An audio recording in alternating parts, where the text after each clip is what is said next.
somebody was interested in becoming a vegetarian. It's so easy now, and I've only been a vegetarian for 20 years, and I hear stories of friends that I know that have been vegetarians for 40 years, and the long 5 and 6 hour drives that they made to get tofu, which is in every major American supermarket now. So it's really, which is one of the things I've found. I've been living in New York City, and I've been living in Los Angeles, and I'm so lucky that way, that the resources are everywhere. I have to go probably a quarter of a mile to have a great vegetarian meal in Los Angeles, but I think that, I've traveled a lot cross country, and just to really do some reading, to get on the web, to check out PETA. There's so many resources, and probably much closer and near to you than you have any idea are there. If you're not looking for them, though, you just might not notice them. I was having a meatball sub one day in Brooklyn, and it just clicked. Like I was in the middle of that sandwich, and I put it down, and I never had meat again. I think society can best be judged on how they treat their elderly, their kids, and their animals. It's simple.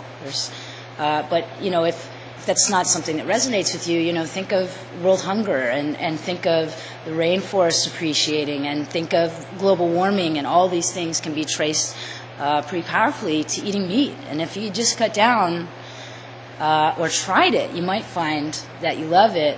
And the list of things that you'd be doing positively to affect the planet in the next 7 generations that come after you is humongous. One of my favorite things about PETA, even when I was younger, was sort of the rebellious kind of spirit that PETA has. I think it's very creative, it's very artistic, and it's very thought-provoking, and it does that sometimes in a little bit of, the Cheshire Cat way, in a sneaky way.